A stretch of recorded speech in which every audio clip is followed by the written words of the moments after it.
Saya Pujianto dari Indonesia, jadi saya bukan orang Rwanda. Hanya pada akhir Agustus saya bersama Pak Safran Elsar dari Kementerian Kesehatan mewakili Indonesia dalam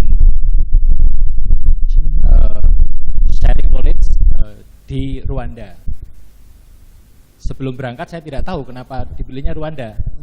Ini sharing knowledge antara Amerika Latin, Asia, dan Afrika. Ada 4 negara Afrika, Rwanda sebagai tuan rumah, Senegal, Tanzania, dan Ghana. Ternyata setelah sampai sana baru ketahuan bahwa Rwanda adalah cerita sukses seperti disampaikan kemarin oleh Pak Kutsin. Jadi memang tidak levelnya jauh dari kita. Ketika mau mendarat, kelihatan jalan-jalan itu tidak beraspal.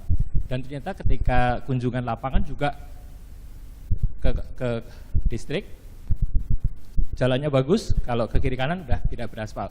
Bahkan di ibu kota negara, Kigali, begitu juga, hanya jalan utama yang ke gang-gang, sebenarnya bukan gang, jalan besar pun tidak beraspal. Kira-kira saya ingat Indonesia tahun 70-an, pendapatan per kapita hanya $644, jadi 1/6 atau 1/7 kita.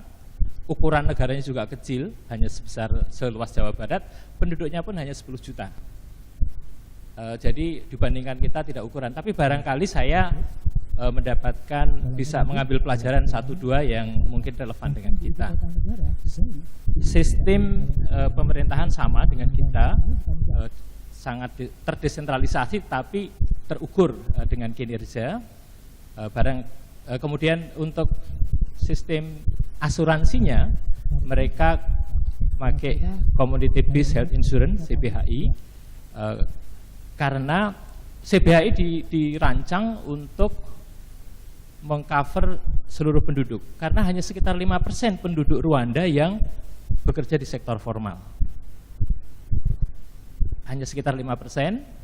Nah, cerita suksesnya adalah tadi Korea dalam 12 tahun, Rwanda itu menderita perang saudara, ada upaya genosida diakui, ada genocide memorial, genosida dari suku mayoritas kepada suku minoritas, hampir katanya di awal tahun 90-an, sekitar 20% penduduknya habis.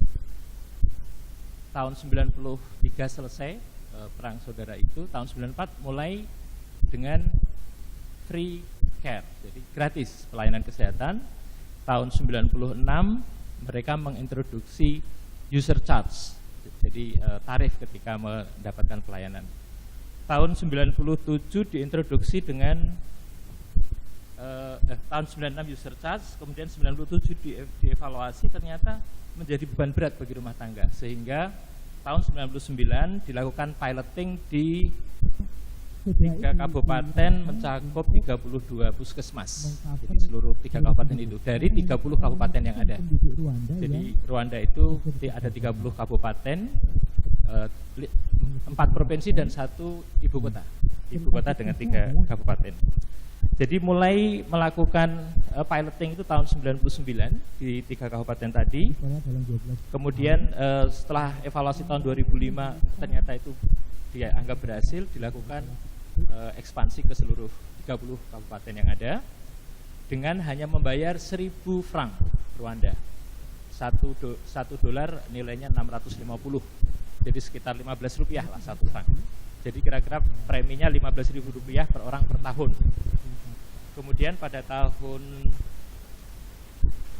tentu karena preminya sama 1.000 franc tadi, maka terjadi inequity yang kaya barangnya terlalu kecil, sehingga dilakukan upaya mengatasi dengan kebijakan kontribusi yang lebih progresif, di mana pada tahun 2012 dimulai dengan kebijakan baru, yaitu membedakan pendapatan. Jadi yang kategori masyarakat dibagi menjadi 3, yang miskin kategori 1 preminya 2.000 franc dibayar oleh pemerintah atau donor, kategori 2 preminya 3.000 franc dibayar sendiri, dan kategori 3 7.000 franc. Yang kategori 1 yang dibayar oleh pemerintah, jadi penuh pemerintah maupun donor, itu ada 25% penduduk. Kemudian yang masuk kategori 2 adalah 69% dan kategori ini hanya 2%. Menariknya, walaupun tahun 2012 itu diubah preminya, sekarang masih sampai 90,7% yang ikut. Jadi hanya yang dari 69% kelompok kategori 2 tadi yang ikut 66%, jadi hanya 3% yang tidak ikut. Sementara yang kelompok kaya memang dari 2% hanya 0,04% yang ikut. Ini mungkin karena di sana basisnya adalah basis kesukarelaan. Kesukarelaan, tapi kenapa bisa sampai seluruhnya ikut? 66% dari 67% kelompok tengah itu ikut. Itu karena komitmen politik yang kuat sekali. Mulai dari presiden dan kemarin disampaikan oleh Pak Gutsin adalah ekspansi kepesertaan CBH ini menjadi key performance indicator-nya bupati. Dalam 1 tahun ada 2 kali momen presiden dengan seluruh eksekutif sampai kabupaten ketemu rakyat, dan jika dengan ukuran-ukuran yang objektif bupati tidak perform, maka dia bisa diganti.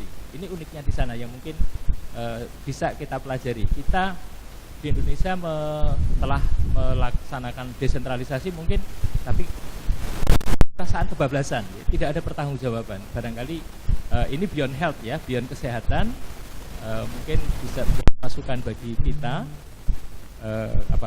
Barangkali ada dari Kementerian Dalam Negeri sebagai pembina otonomi bisa mempertimbangkan itu sebagai key performance-nya bupati.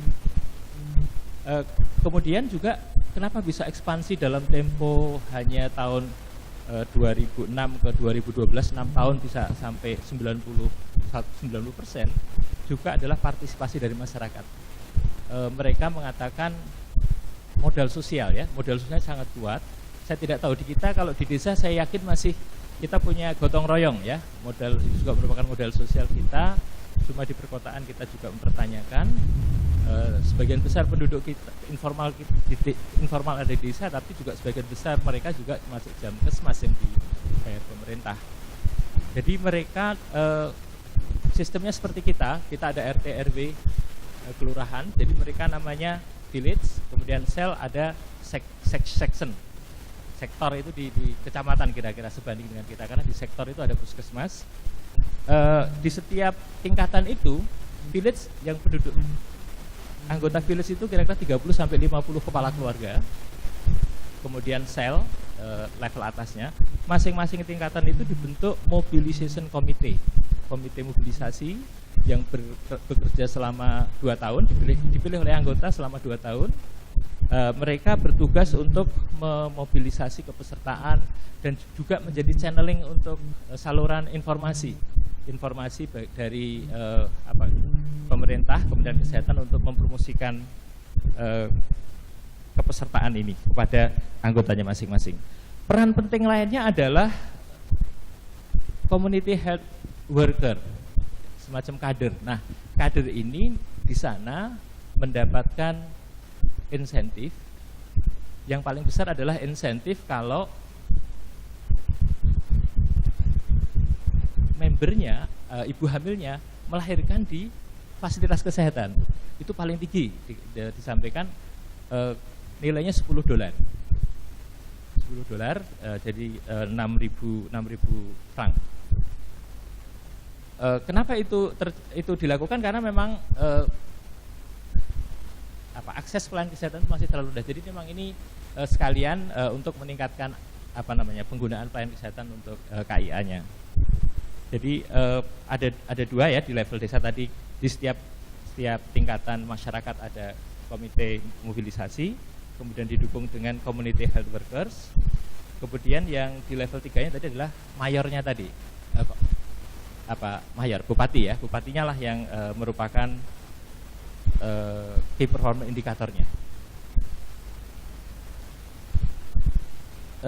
Nah, kenapa peran mayor ini penting? Jadi kemarin juga di garis bawahi oleh Pak Wakil Menteri Perencanaan Pembangunan Nasional, peran dari pemerintah daerah.